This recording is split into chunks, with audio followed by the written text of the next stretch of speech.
Repère 229 pose ses valises aujourd'hui dans la cité historique de Ouidah, Bruno. Oui, Herman, Repère 229 nous amène faire un tour dans la ville chargée d'histoire. Je parle de Tours parce qu'on n'est pas très loin de Cotonou. On est à environ 50 km de Cotonou et nous allons y découvrir une merveille. Si au Sénégal, on parle de Gorée, au Bénin, nous aussi, on peut parler de Ouidah, du fait de l'histoire qui lie cette ville-là à l'esclavage. Nous n'allons pas y franchir les portes du non-retour, mais nous allons visiter les portes du non-retour, la porte du non-retour, pardon, en passant par, bien entendu, la route des esclaves, sans rester loin de la forêt classée de Passé, avec cette grande ville-là qui a une belle histoire et une riche culture. On y trouve des De Souza, des Da Silva, comme il y en a dans ce studio également, et des Adjovi, comme l'invité de ce matin. J'ai en face de moi Micheline Adjovi, bonjour. Oui, bonjour. Bonjour, chers amis téléspectateurs. Bonjour au grand chef. Voilà. Herman, lorsque vous regardez le visage... C'est Bruno le grand chef à l'instant. Lorsque vous regardez le visage, vous voyez des marques... Des marqueurs indélébiles. Voilà. La carte d'identité ou bien le passeport indélébile. Voilà, le passeport indélébile qui vous montre déjà la source. C'est repère 229 ce matin. Et surtout, on a un repère de son identité. Voilà, un repère de son identité. C'est une ville aussi qui a, on va dire, produit de grands chefs d'État au Bénin. Donc, on va parler de cette ville avec vous, Micheline Adjovi. Mais juste avant de revenir vous prendre, puisque vous pouvez nous parler de long en large de cette ville, on va partir suivre cet élément rapidement qui nous parle de Ouidah.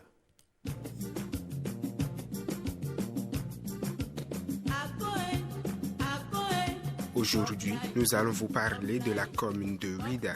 La commune de Ouidah s'étend sur une superficie de 364 km². Elle est limitée au sud par l'océan Atlantique, à l'est par la commune d'Abomey-Calavi, à l'ouest par la commune de Grand Popo et au nord par les communes de Bomansé et Toribosito. Située au sud-ouest du Bénin, la commune de Ouidah appartient à l'ensemble géographique qu'il est convenu d'appeler zone humide. On distingue du sud au nord deux grands ensembles de sols, les sols de type sablonneux et les sols de type ferralitique. Les sols sablonneux sont limités au cordon littoral qui regroupe les arrondissements d'Avelekete, de Djegbadji et de Wakbedaro.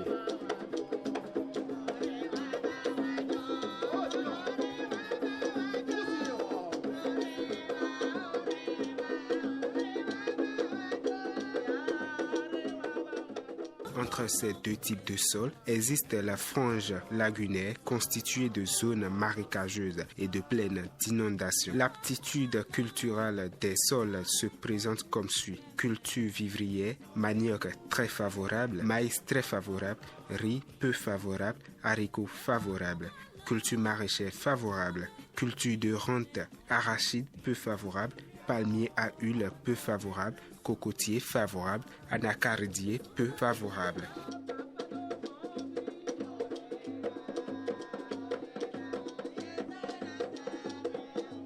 L'actuel maire de cette commune est Célestine Adjadong.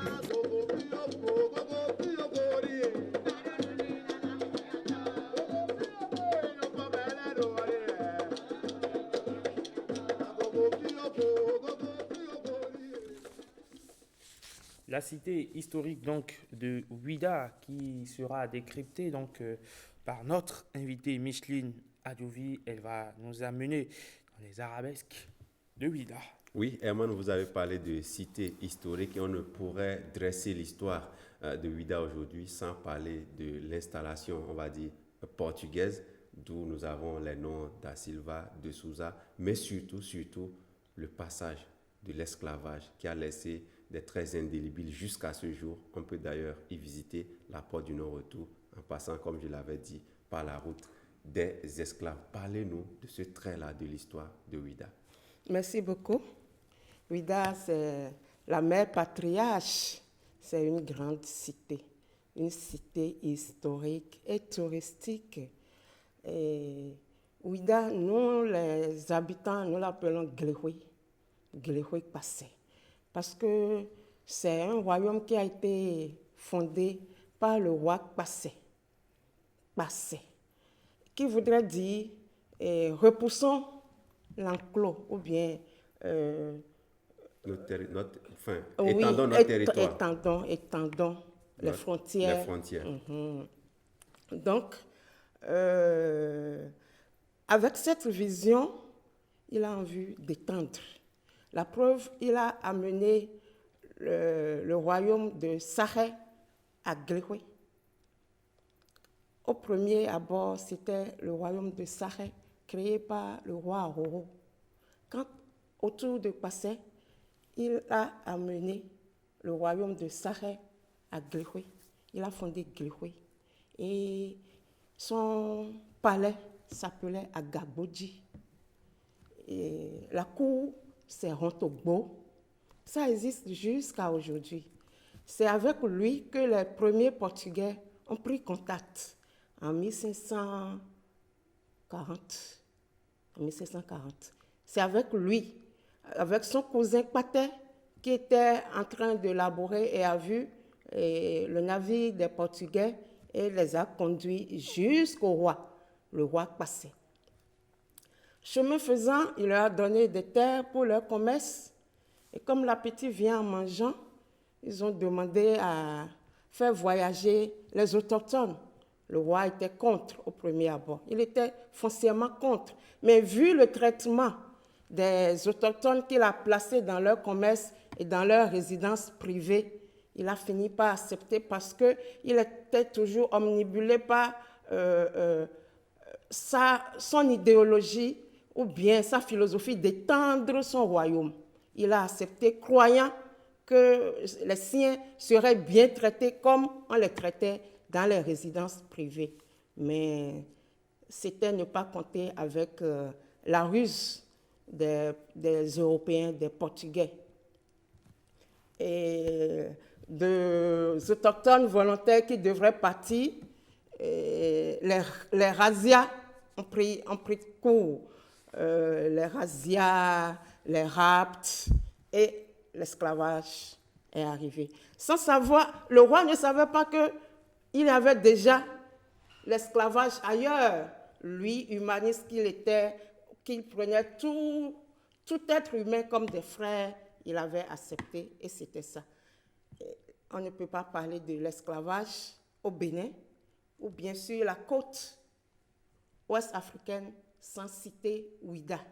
Donc c'est comme cela que l'esclavage a pris. Et c'est pourquoi aujourd'hui il y a la porte du non-retour. Et c'est pourquoi il est à la porte de non-retour. Et la route des esclaves, quand ils partaient, on ne les revoyait plus. Oui, parce qu'entre-temps, les rois d'Abomey voulaient aussi avoir un droit de regard sur ce qui se passait à Ouida.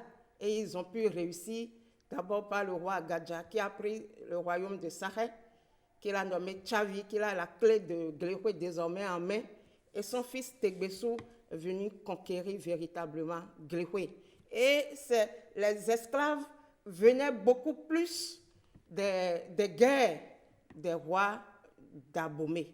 Alors, Madame Micheline, aujourd'hui, l'une des choses qui frappe lorsqu'on va en visite à Ouida, c'est, on va dire, le face-à-face que se font la basilique de l'Immaculée Conception et le temple des Pitons. C'est là le symbole de la tolérance religieuse qui règne à Ouida. Oui, c'est bien cela. De ces deux sites-là qui sont très visités chaque année. Oui, c'est bien cela, parce que les Ouida, qui sont les autochtones de Ouida, sont foncièrement pacifistes, tolérants et qui vivent la fraternité.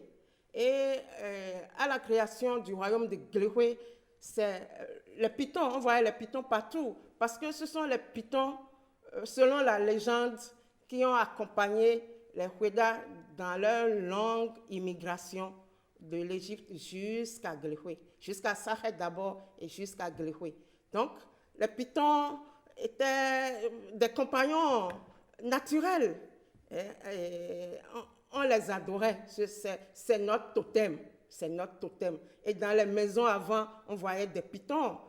Partout, il y avait des pitons. Et on a un temple pour les pitons qui se trouve à Dangbehoué. Et ce sont nos aïeux qui ont même offert, là où se trouve la basilique de l'Immaculée Conception, aux missionnaires. Et c'est la population qui a aidé à construire cette église d'abord, cette cathédrale d'abord, avant qu'elle ne soit devenue basilique. Donc, c'est la tolérance. C'est une ville ouverte pour toutes les cultures, pour toutes les civilisations. On va terminer. On sent que vous ne serez jamais à court de mots quand il faut parler de Ouida. On va terminer. On va faire le tour d'autres sites touristiques aussi, comme la forêt sacrée, classée de Kpassé, le musée de Ouida. Il y a également, on va dire, le fort de France. Le fort français. Le fort français, le fort portugais. Alors, parlez-nous de ces sites-là, la place Chacha. Tellement de choses. On ne pourra pas... on ne pourra pas tout dire. Ouida, c'est une cité à visiter. Oui. C'est une cité à découvrir. Et qui renferme encore dans ses entrailles beaucoup d'autres vestiges historiques que nous devrons, nous Ouidaniens, nous Béninois, nous devrons revisiter pour réécrire notre histoire. Il y a la forêt Kpassé. Kpassé, j'ai dit à l'entame que c'est lui qui a accueilli les premiers Européens. Et quand les choses ne se sont pas bien passées comme il aurait souhaité, il a disparu. Il a disparu et il est allé dans la forêt sacrée qui porte aujourd'hui son nom, d'où Glehoué Kpassé. Glehoué Kpassé. Donc, la forêt historique est là jusqu'à aujourd'hui. Et l'arbre qui incarne le roi est là, est devenu un arbre sacré.